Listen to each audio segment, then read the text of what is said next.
प्यारे दर्शकों, आप सभी का हमारे चैनल में स्वागत है। धर्म से जुड़ी वीडियो देखने के लिए हमारे चैनल को सब्सक्राइब और लाइक करें। धन्यवाद। प्यारे दर्शकों, अगर आपने वीडियो का इससे पहला भाग नहीं देखा तो इस चैनल पर जाकर देखें। धन्यवाद। हम यह दुआ करते हैं कि प्यारे दर्शकों के ऊपर वाहिगुरु कृपा करे। सभी प्रेम से बोलो वाहिगुरु। माता दामोदरी जी का गुरपुरी सिधारना सन 1688 विक्रमी। गुरु जी के डरौली में निवास के समय अनेक सिख संगत आप जी के दर्शन करने आती थी और नाम दान का उपदेश लेकर अपनी मनोकामना पूरी करके गुरु घर की महिमा करती थी। इस समय बाबा गुरदित्ता जी भी अपने परिवार सहित कीर्तपुर से गुरु पिता जी के दर्शन करने आए। वैसाखी का मेला बहुत लगा। संगत अनंत भेंट लेकर गुरु जी के पास हाजिर हुई। तपरांत जब सावन का महीना आया तो एक दिन माता दामोदरी जी ने गुरु जी के पास प्रार्थना की कि महाराज, अब मेरा अंत समय आ गया है, मैं शरीर त्यागने लगी हूँ।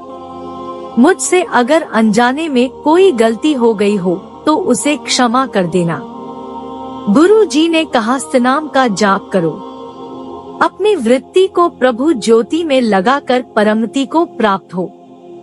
माता जी स्नान करके कुशा के आसन पर लेट गए और गुरु चरणों का ध्यान करके शरीर त्याग कर गुरपुरी में जा बिराजे।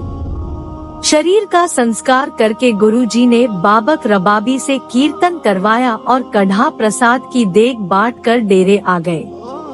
13वें पर गुरुजी ने बाबा गुरदित्ता जी को पगड़ी बंधवाई और अटूट लंगर बंटवाया। बीबी रामो, भाई साईं दास और उसके पिता नारायण दास का परलोक गमन। इसके पश्चात थोड़े दिनों में ही गुरु जी की साली बीबी रामो, उसका पति भाई साईं दास और ससुर नारायण दास आगे पीछे स्वर्ग सिधार गए। परिवार को गुरु जी ने करतारपुर भेज देना। कुछ दिनों के उपरांत गुरु जी ने बाबा गुरदित्ता को उनके परिवार और माता नानकी और मरवाही जी सहित घर का सामान बैलगाड़ियों पर लदवा कर करतारपुर भेज दिया और इनके साथ गुरु जी ने श्री गुरु ग्रंथ साहिब जी की भीड़ भी भेज दी, जो फिर सदा के लिए करतारपुर ही रही। आप गुरु जी बीबी रामो आदि के अंतिम संस्कार करने के लिए पीछे ठहर गए। गुरु जी ने भाई रूपे को मंझी बख्शनी।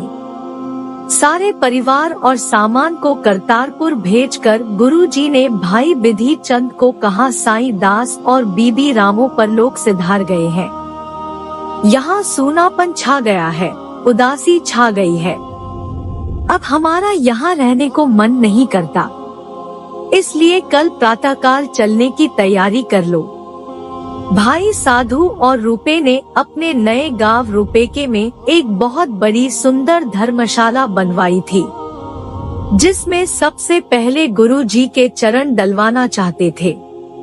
अपने परम प्रेमियों के मन की इस भावना को पूरी करने के लिए गुरु जी तैयार होकर भाई रूपेके यहाँ पहुँच गए। उनकी श्रद्धा और प्रेम को देखकर गुरुजी ने भाई रूपे को मंझी वरदान में दी और वर दिया कि तेरे घर 7 पुत्र होंगे, जो गुरु घर के अनन्य सिख होंगे और इस इलाके में आपकी बहुत मान्यता होगी। कांगड़ निवासी जोधशाह ने दर्शन को आना। इस बात का जब जोधशाह को पता चला कि गुरुजी भाई रूपे के यहाँ आए हुए हैं, तो वह अपनी स्त्री, भाई और कुछ योद्धाओं को साथ लेकर गुरु जी के दर्शन करने आया। गुरु जी को नमस्कार करके राजी खुशी पूछकर फिर युद्धों की बातें सुनकर जोधशाह ने कहा, महाराज, अगर मैं भी आपके साथ अमृतसर और रुहेले गांव के युद्धों में शामिल होता तो मैं भी शत्रु के साथ 2 हाथ करके आप जी को दिखाता। गुरु जी ने कहा, जब फिर कोई ऐसा समय बनेगा तो तुझे खबर करेंगे, तुमने हमारी सहायता के लिए आ जाना। गुरु जी के पास दर्शन करने वालों की भीड़ लगी रहती। कई प्रकार के शस्त्र, घोड़े और अन्न वस्त्र नकद भेंट लेकर सिख संगत हाजिर होती और गुरु की खुशी प्राप्त करके निहाल होती। लाहौर के सूबे ने काबल के सिखों से गुरु जी के लिए लाए 2 घोड़े छीन लिए। गांव रूपेके में एक दिन जब गुरु जी का दीवान सजा हुआ था तो काबल की संगत के साथ गुरु जी के 2 मसंद भाई ताराचंद और बख्तमल ने आकर प्रार्थना की कि सच्चे पातशाह आप जी की कार भेंट इकट्ठी करके हम आप जी के लिए 2 बहुत बढ़िया घोड़े खरीद कर काबल से संगत के साथ आ रहे थे तो लाहौर के सूबे ने वह दोनों घोड़े जबरदस्ती छीन लिए और शाही तबेले में बांध लिए हैं। इस बात का हमें बड़ा दुख है। हम बड़े प्रेम के साथ सेवा करके इन घोड़ों को आप जी की सवारी के लिए लाए थे। गुरु जी ने धैर्य दिया और वचन दिया कि तुम्हारे मन की इच्छा पूरी हो जाएगी। आपकी तरफ से हमको घोड़े पहुंच गए हैं। भाई बिधि चंद ने एक घोड़ा ले आना। बाद में विचार करके गुरु जी ने भाई बिधि चंद को कहा कि इन प्रेमियों के मन की इच्छा को पूरा करने के लिए जैसे तैसे करके इन घोड़ों को तुम हमारे पास लाओ। यह काम तेरे ही करने योग्य है। बिधि चंद ने कहा, महाराज जैसे आज्ञा करो, मैं हाजिर हूँ। बिधि चंद गुरु जी से खुशियाँ लेकर लाहौर को चल पड़ा और लाहौर पहुंचकर भाई जीव ने एक सिख के घर ठहर गया। दूसरे दिन भाई बिधि चंद बड़े अच्छे नरम हरे घास की गठरी खोद कर किले के द्वार के आगे आ बैठा। शाही घोड़ों के तबेले का दारोगा सोंधे खा घास की गठरी का मूल्य करके भाई बिधि चंद से उठवा कर घोड़ों के तबेले में गया और कहा कि यह घास इन घोड़ों के आगे डाल दो। भाई बिधि चंद ने घास को बहुत अच्छी तरह घोड़ों के आगे डाल दिया और फिर आपने घोड़ों को अपने कपड़े से ही मुंह और पैरों तक बड़ी अच्छी तरह साफ कर दिया। इस सफाई से घोड़े भी बहुत खुश होकर घास खाने लगे और दारोगा भी बहुत खुश हुआ कि इसने पातशाही घोड़ों से बहुत प्रेम प्यार दर्शाया है। इस प्रसन्नता के कारण सौंधे खां ने बिधि चंद को कहा कि तुम रोज ही एक गठरी अच्छे घास की इन घोड़ों के लिए ले आया करो और रात भी घोड़ों के पास ही रहा करो। पैसे तुम्हें महीने की तनख्वाह के हिसाब से मिल जाया करेंगे।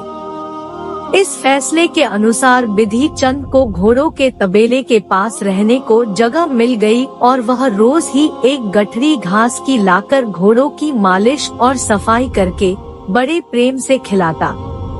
सौंधे खा दारोगा बिधि चंद पर बड़ा खुश रहता। इस तरह भाई बिधि चंद ने कुछ दिनों में सब कुछ देखभाल कर एक घोड़ा लेकर बाहर निकलने की योजना बना ली। एक दिन भाई बिधि चंद ने अपने सारे साथी नौकरों और पहरेदारों को कबाब के साथ बहुत शराब पिलाकर बेहोश कर दिया और आप घोड़े पर सवार होकर किले की पिछली दीवार से उसको रावी दरिया में जो किले के साथ ही बहता था छलांग मरवा दी। दरिया से घोड़े को पार करके भाई बिधि चंद यह तो गुर मेरे साथ सदा है नाले, सिमर सिमर तिसु सदा संभाले पड़ता हुआ जंगल देश में गुरु जी के पास भाई रुपए के गांव पहुंच गया। घोड़े को देखकर भाई बख्तमल मसंद ने बताया कि महाराज इस घोड़े का नाम दिलबाग है। गुरु जी ने बिधि चंद पर खुश होकर उसको शाबाश दी और घोड़े की देखभाल के लिए भाई जेठे को नियत कर दिया। अगला भाग देखने के लिए चैनल को सब्सक्राइब और लाइक करें।